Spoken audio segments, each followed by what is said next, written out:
qaar ka mid ah odayaasha dhaqanka oo kulan ku yeeshay magaalada Muqdisho ayaa ka soo horjeestay muddo kordhinta golaha shacabka ee waqtigoodu dhamaaday ay u sameeyeen hay'adaha dawladda federaalka ah ee Soomaaliya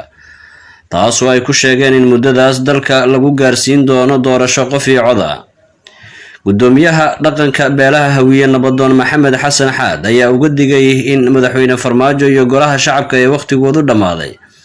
in dalka ay xasarad ka abuuraan isla markaana aysan dalka iyo dadka gelin dagaal sokeeye. magaalada Muqdisho waad u jeedisay u taalay maanta waxa marata ay sharafta ay leedahay iyo karaamada ay leedahay waxa jirtay maalin aan waxba ka ifaynin wixii duniyada asaasuna dawlad la'aan ay ahaayeen madaxweynaha iyo baarlamaanku wallahi meeshii noo wadaan wallahi meeshii noo wadaan been ku sheegin qof aqlina waa fahmaya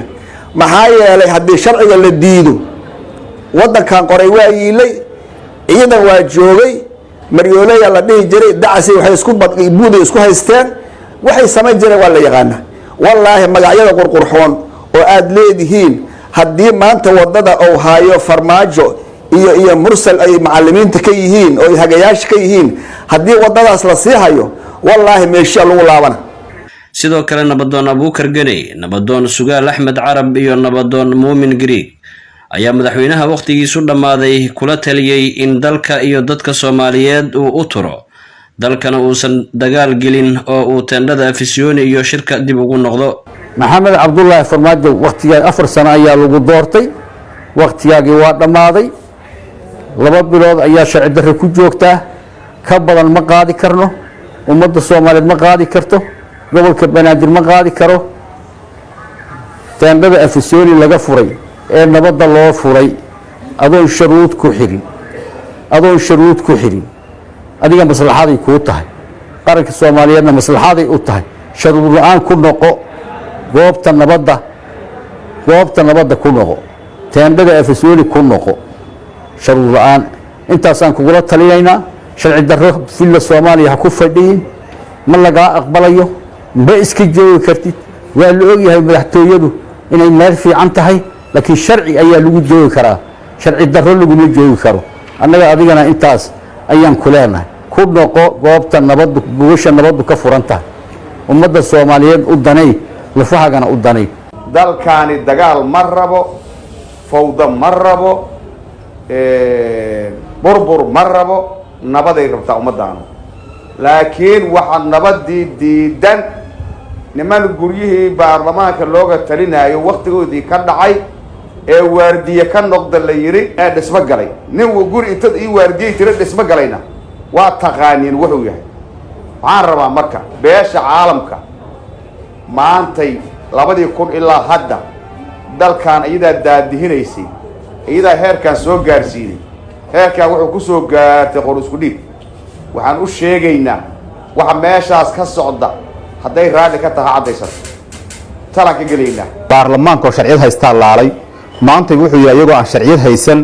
oo xaq u leh intii baarlamaan bedelahay inay iska joogaan kaliya buu wuxuu yiri maanta waxa uu codeysaan in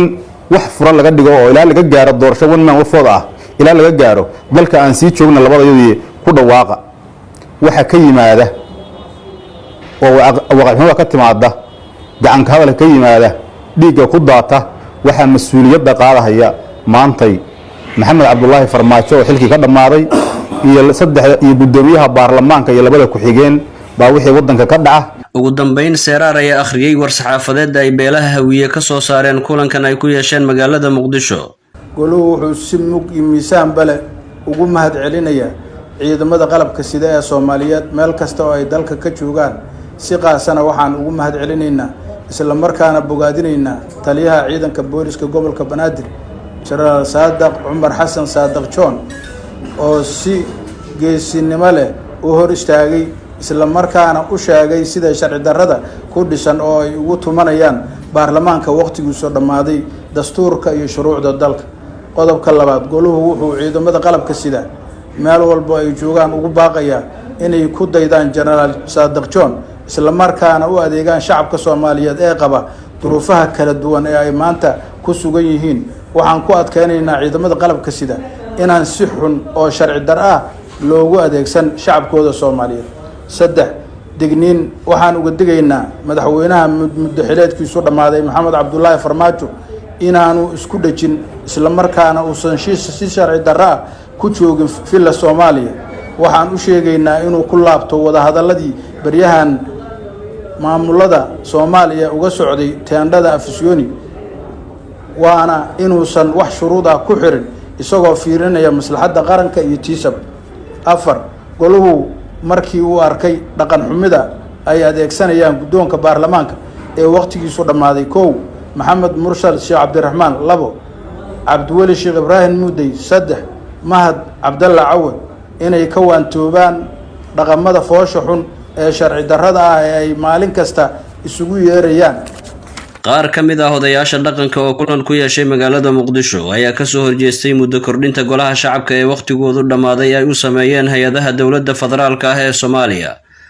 taasoo ay ku sheegeen in muddadaas dalka lagu gaarsiin doono doorasho qof iyo cod ah.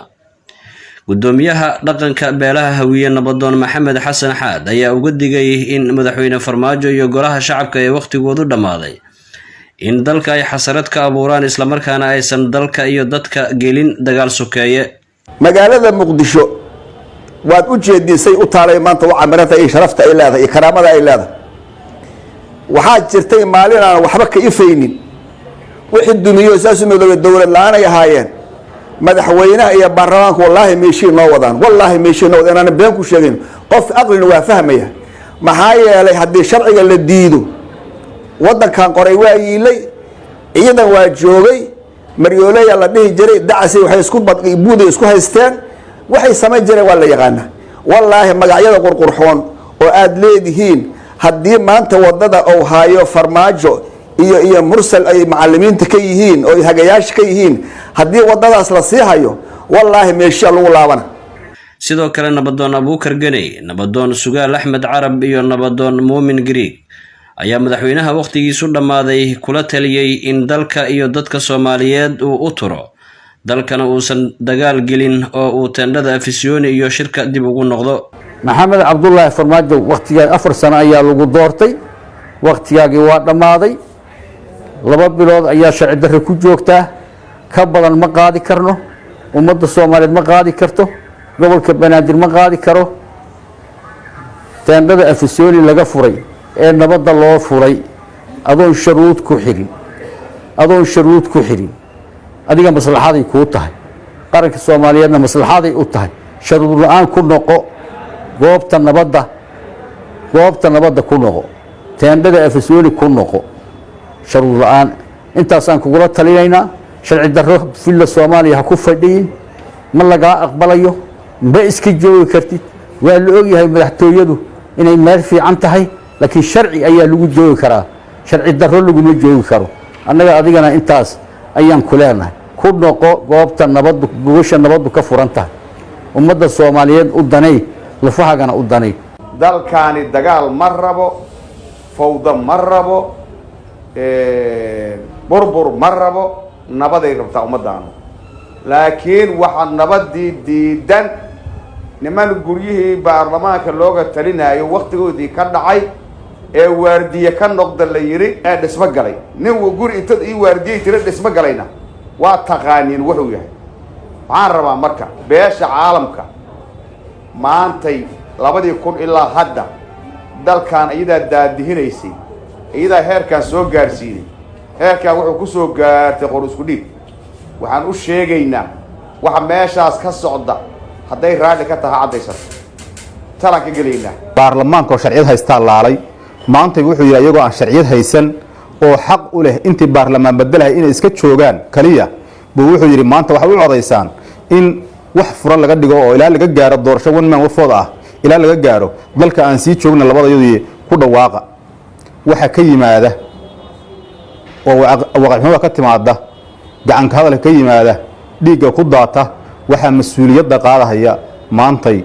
maxamed cabdullaahi farmaajo oo xilkii ka dhammaaday iyo gudoomiyaha baarlamaanka iyo 2 ku-xigeen baa wixii wadanka ka dhaca. ugu dambeyn Seeraar ayaa akhriyay war-saxaafadeed ay beelaha Hawiye ka soo saareen kulankan ay ku yeesheen magaalada Muqdisho. goluhu wuxuu si mug iyo miisaan bale ugu mahad celinayaa ciidamada qalabka sida ee Soomaaliyeed meel kasta oo ay dalka ka joogaan. si qaasana waxaan ugu mahad celinaynaa isla markaana bogaadinaynaa taliyaha ciidanka booliska gobolka Banaadir jenaraal saadaq cumar xasan saadaq john oo si geesinimo leh u hor istaagay isla markaana u sheegay sida sharci darrada ku dhisan oo ay ugu tumanayaan baarlamaanka waqtigiisu dhammaaday dastuurka iyo shuruucda dalka. qodobka labaad, goluhu wuxuu ciidamada qalabka sida meel walba ay joogaan ugu baaqayaa inay ku daydaan jenaraal saadaq john isla markaana u adeegaan shacabka Soomaaliyeed ee qaba duruufaha kala duwan ee ay maanta ku sugan yihiin. waxaan ku adkeynaynaa ciidamada qalabka sida inaan si xun oo sharci dar ah loogu adeegsan shacabkooda Soomaaliyeed. 3 digniin waxaan uga digaynaa madaxweynaha muddo xileedkiisu dhammaaday Maxamed Cabdullaahi Farmaajo inaanu isku dhajin isla markaana uusan si sharci dar ah ku joogin filla Soomaaliya. waxaan u sheegaynaa inuu ku laabto wada hadaladii baryahan maamulada Soomaaliya uga socday teendhada Afisyooni, waana inuusan wax shuruud ah ku xirin isagoo fiirinaya maslaxadda qaranka iyo tiisab. 4 goluhu markii uu arkay dhaqan xumida ay adeegsanayaan guddoonka baarlamaanka ee waqtigiisu dhammaaday 1 Maxamed Mursal Sheekh Cabdiraxmaan, 2 Cabdiweli Sheekh Ibraahim Muudey, 3 Mahad Cabdalla Cawad inay ka waantoobaan dhaqamada foosha xun ee sharci darrada ah ee ay maalin kasta isugu